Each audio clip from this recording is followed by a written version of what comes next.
नमस्कार दोस्तों, जैसा कि मैंने आपसे कहा था कि भारतीय चित्रकला के जो प्रागैतिहासिक कालीन चित्रकला है उसका जो चैप्टर है वो समाप्त होने के बाद मैं आपको उससे संबंधित प्रश्न करवाऊंगा। तो आज मैं इस वीडियो में वही लेकर आया हूं और जो अब रूल है हमारा वो यही रहेगा कि हर दिन रात को 10 बजे आपको 50 क्वेश्चन हम करवा दें हर टॉपिक से। ठीक है, यानी जो टॉपिक हम पढ़ाएंगे उसके 50 क्वेश्चन रात को 10 बजे मैं करवा दूंगा।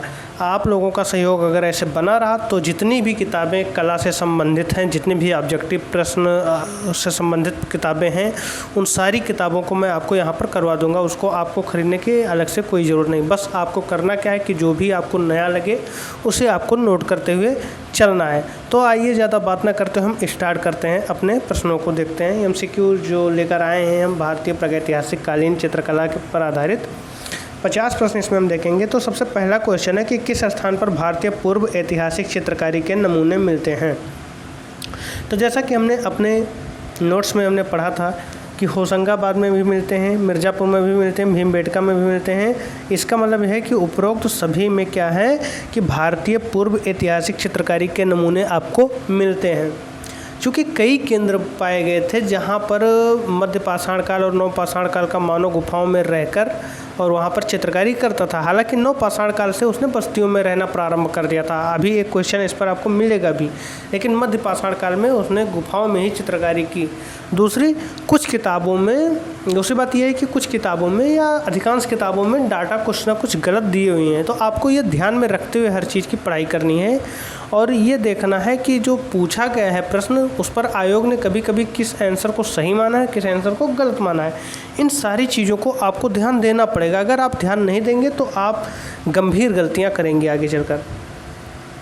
नेक्स्ट क्वेश्चन है आपका कि भीमबेटका नामक पहाड़ी में कितनी गुफाएं प्राप्त हैं। तो मैंने आपको जब पढ़ाया था तो वहाँ पर आपको बताया था कि लगभग 600 गुफाएं प्राप्त हैं। चित्रकारी जो है वो 275 गुफाओं में ही है, लेकिन पाए कितने गए हैं वो हैं 600 गुफाएं। नेक्स्ट क्वेश्चन है कि भीमबेटका क्या है। तो भीमबेटका एक पहाड़ी है।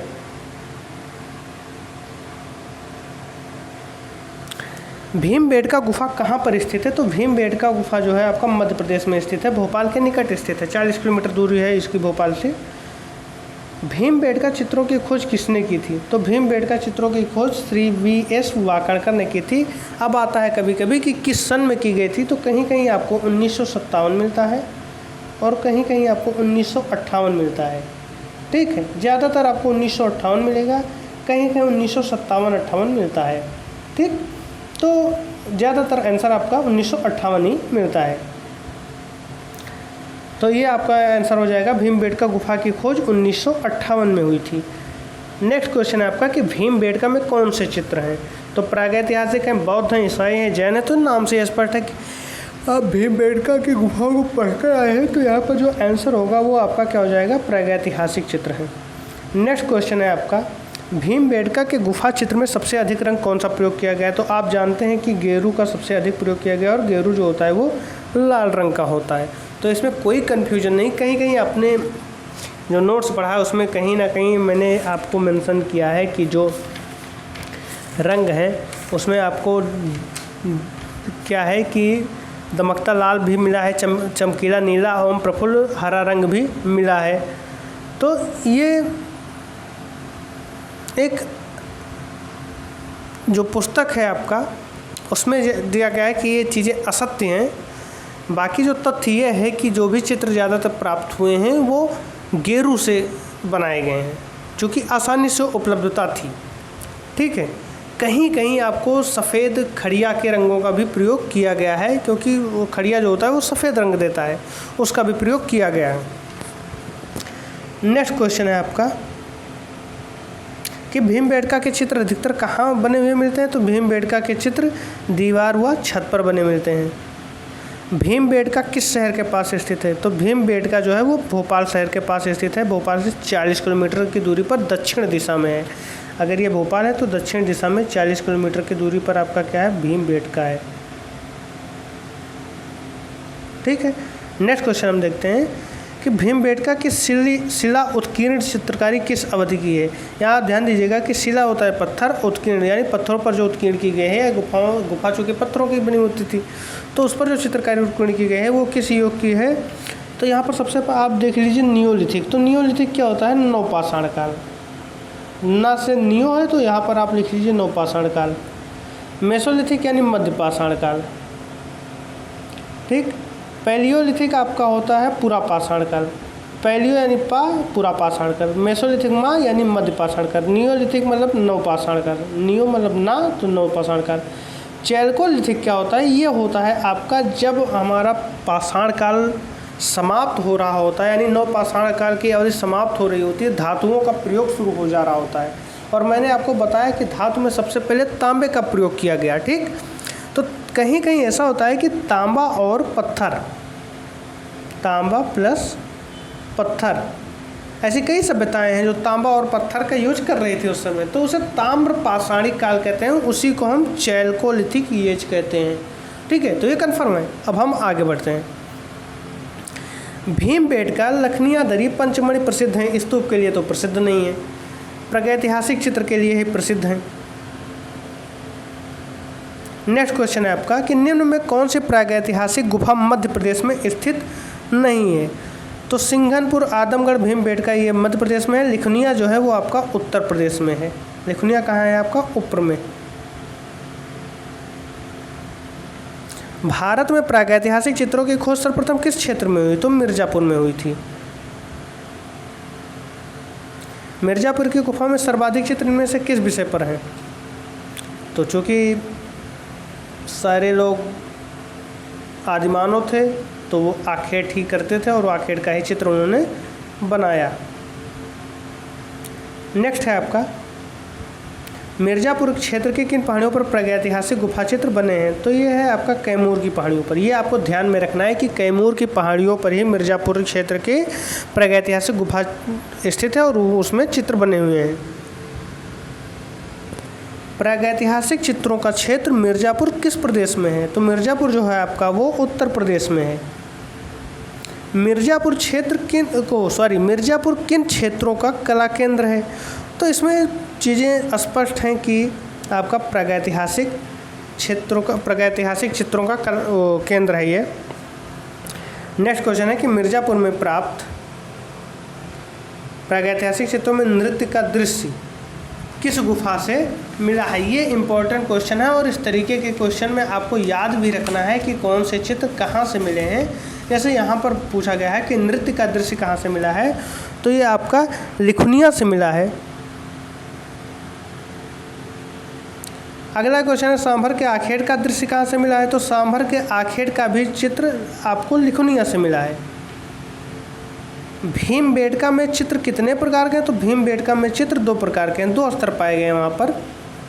एक में तो पहले आखेट वाखेट दिखाया जाता है, दूसरे में क्या होता है कि पशुओं को मानव के अंतरंग मित्रों के रूप में दिखाया गया है।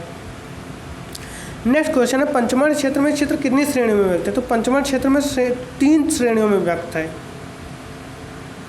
पंचमढ़ी में 5 गुफाएं काट कर बनाई गई हैं, जिनके बारे में कहा जाता है कि ये पांडवों के वनवास का निवास स्थल है। भारत में सर्वप्रथम प्रागैतिहासिक काल की चित्रकला की खोज किसने की थी। तो ये अंग्रेज़ों ने की थी। इसके लिए हमें अंग्रेज़ों को धन्यवाद देना चाहिए। होशंगाबाद क्षेत्र के आदमगढ़ पहाड़ी में चित्र हैं। तो ये आप विकल्पों को देखकर लगा सकते हैं कि ये प्रागैतिहासिक काल के चित्र हैं। होशंगाबाद किस चित्रकला के लिए जाना जाता है, वही क्वेश्चन है, शैल चित्रकला। जिराफ ग्रुप का चित्रण कहाँ मिलता है। तो जिराफ ग्रुप का चित्रण आपका होशंगाबाद में मिलता है, यानी आदमगढ़ पहाड़ियों पर। पंचमढ़ी की खोज किसने की थी। तो जी.आर. हंटर ने की थी। पंचमढ़ी की खोज जी.आर. हंटर ने की थी। किस सन में की थी। तो ये आपके 1936 में, ठीक है। पंचमढ़ी की खोज 1936 में जी.आर. हंटर ने की थी।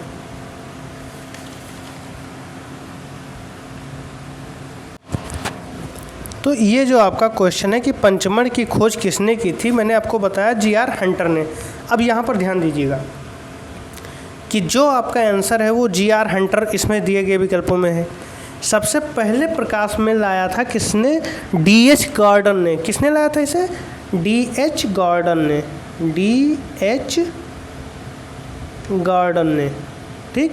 लेकिन 1932 में Congress of the pre and pre historic sciences में हंटर ने इसका परिचय दिया और यहाँ के शैल चित्रों का परिचय दिया। यानी पंचमढ़ी के शैल चित्रों का परिचय किसने कराया? हंटर ने। कब? 1932 में। कहाँ पर? Congress of the pre and pre historic proto historic sciences में, ठीक है, sorry, Congress of the pre and proto historic science में किसने परिचय कराया यहाँ के चित्रों का, यानी पंचमढ़ी के चित्रों का? G.R. हंटर ने। और सबसे पहले प्रकाश में लाने का श्रेय किसे दिया जाता है? D.H. गार्डन को। तो यहाँ दिए गए विकल्पों में G.R. हंटर आप टिक करेंगे। फिर नेक्स्ट क्वेश्चन है आपका कि एक विशालकाय बकरी का चित्र किस गुफा में मिलता है? तो जो विशालकाय बकरी है वो बाजार केव में मिलता है, और बाजार केव आपका कहाँ पर है? पंचमढ़ी में। फिर नेक्स्ट क्वेश्चन, स्पेन के अल्टामीरा के समकक्ष पंचमढ़ी की गुफा भारत के किस राज्य में है? तो ये मध्य प्रदेश में है। अच्छा, ये अल्टामीरा के समकक्ष इसे माना क्यों जाता है? क्योंकि यहाँ पर क्या है कि गेरू रंग का प्रयोग किया गया है पंचमढ़ी में भी, और गेरू रंग का अल्टामीरा में भी प्रयोग किया गया है। वहाँ भी पीले रंग का प्रयोग है, यहाँ भी पीले रंगों का प्रयोग किया गया है। दोनों जगहों के चित्रों में 12 सिंघा का चित्र भी पाया गया है। तो कुछ चीज़ें कॉमन होने की वजह से ये कहा जाता है कि स्पेन की जो अल्टामीरा की गुफा है वो भारत में पंचमढ़ी के समान है या पंचमढ़ी के समकक्ष है, ठीक है। तो ये 30 क्वेश्चन हो गए आपके। नेक्स्ट है आपका कि निम्न में से कौन सा भारत का आद्य ऐतिहासिक स्थान नहीं है? अब यहाँ ध्यान दीजिएगा, यह बात कर रहा है आद्य ऐतिहासिक। आद्य ऐतिहासिक का मतलब वो होता है कि जहाँ पर हमारे पास लिखित साक्ष्य तो हैं लेकिन उन्हें पढ़ा नहीं जा सका है। लिखित साक्ष्य हैं पर पढ़ा नहीं जा सका है, वो काल हमारा आद्य ऐतिहासिक काल कहलाता है। जहाँ पर हमारे पास ना लिखित साक्ष्य हैं, ना पढ़ना जाए और ना ही पढ़ने वाली कोई चीज़ें हैं, हमें वहाँ पर उस समय के प्रयोग किए गए वस्तुओं के आधार पर हम उस काल का वर्णन करते हैं, वो पाषाण काल कहलाता है। और हमारे पास जहाँ लिखित साक्ष्य भी हैं और उन्हें पढ़ा भी जा सका है या पढ़ा भी जा चुका है, ऐसे काल को हम ऐतिहासिक काल कहते हैं, ठीक है। यानी लिखित साक्ष्य के होने ना होने के आधार पर हमने कालों का विभाजन कर दिया है यहाँ पर। तो इसमें जो हमारे पास है वो हड़प्पा ऐसा स्थल है जहाँ पर लिखित साक्ष्य मिलते हैं लेकिन पढ़ा नहीं जा सकता, तो ये आद्य ऐतिहासिक में आ गया। लोथल भी आपका आद्य ऐतिहासिक में आ गया क्योंकि हड़प्पाकालीन सभ्यता के समकक्ष है। मोहनजोदड़ो भी हड़प्पाकालीन सभ्यता के समकक्ष है। ये तीनों आपके क्या हैं कि यहाँ पर लिखित साक्ष्य तो हैं लेकिन उन्हें आज तक पढ़ा नहीं जा सका है। सिंघनपुर ऐसा स्थान है जो कि पूरा पाषाण काल से संबंधित पाषाण काल से संबंधित है। तो यहाँ पर आद्य ऐतिहासिक स्थल कौन सा नहीं है? सिंघनपुर नहीं है। तो इसका आंसर आपका हो जाएगा सिंघनपुर है जो आदि ऐतिहासिक स्थल नहीं है, बाकी सारे आदि ऐतिहासिक स्थल हैं। नेक्स्ट क्वेश्चन हम देखते हैं कि किस काल के मानव ने सर्वप्रथम चित्रकला का प्रयोग किया। तो यहाँ पर आपकी इस पुस्तक में आंसर गलत दे रहा है और आंसर गलत देने का कोई मतलब नहीं। यहाँ पर दो तरीके की बातें उन्होंने की है। एक तो इसी पुस्तक में इन्होंने कहा है कि कुछ चित्र मिले, मतलब कुछ चित्रकारी प्राप्त हुई है जो मध्य पाषाण काल की है, और यहाँ पर आंसर आपका उत्तर पाषाण काल दे रहा है। ये आंसर आपका सीधा सीधा यहाँ पर गलत हो सकता है, क्योंकि आप अगर पढ़ेंगे तो देखेंगे कि जो आपका भीमबेटका की गुफाएं हैं वहाँ पर जो चित्र मिले हैं वो आपके मध्य पाषाण काल के हैं, लेकिन जो आंसर आपका यहाँ पर दे रहा है वो आपका दे रहा है कि उत्तर पाषाण काल से चित्रकला का प्रयोग किया, जबकि ऐसा कुछ नहीं है, मध्य पाषाण काल से ही प्रयोग हो रहा था चित्रकला का। ठीक। उत्तर प्रदेश में प्रागैतिहासिक चित्र कहाँ मिलते हैं? तो उत्तर प्रदेश में प्रागैतिहासिक चित्र आपके मिर्ज़ापुर में मिलते हैं। नवपाषाण काल में मानव कहाँ रहता था? तो नवपाषाण काल में मानव बस्तियों में रहना शुरू कर दिया था। होशंगाबाद किस नदी के किनारे बसा है? होशंगाबाद नर्मदा। दा से आप अनुमान लगा लीजिए कि दा है। ठीक, होशंगाबाद नर्मदा। प्रागैतिहासिक चित्रों में किस रंग का प्रयोग अधिक हुआ है? तो गेरू का प्रयोग अधिक हुआ है। इसमें कुछ इब्बट करने की बात ही नहीं है।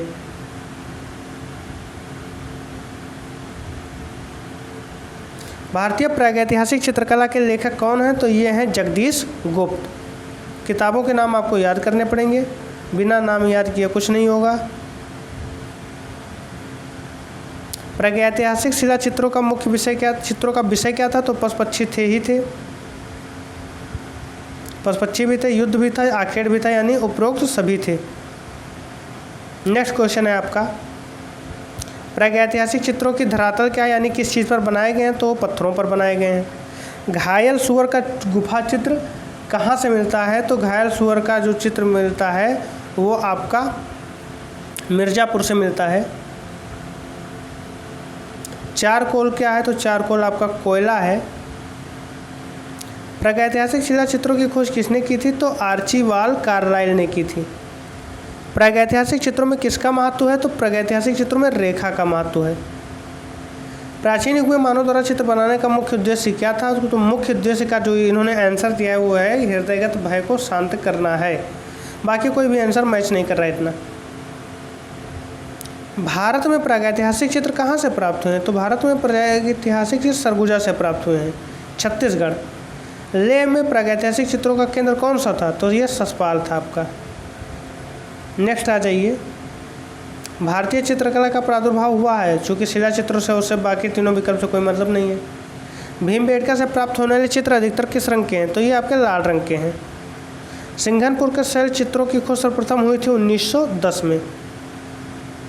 दक्षिण भारत के किस स्थान पर शैल चित्र प्राप्त हुए हैं? तो शैल चित्र बेल्लारी में प्राप्त हुए हैं। तो इस तरीके से हम देखते हैं कि हमारे 50 क्वेश्चन कंप्लीट हो गए हैं। यदि आपको ये वीडियो पसंद आया हो तो प्लीज़ इसे लाइक शेयर सब्सक्राइब करना ना भूलें। लाइक करें, शेयर करें और सब्सक्राइब करें।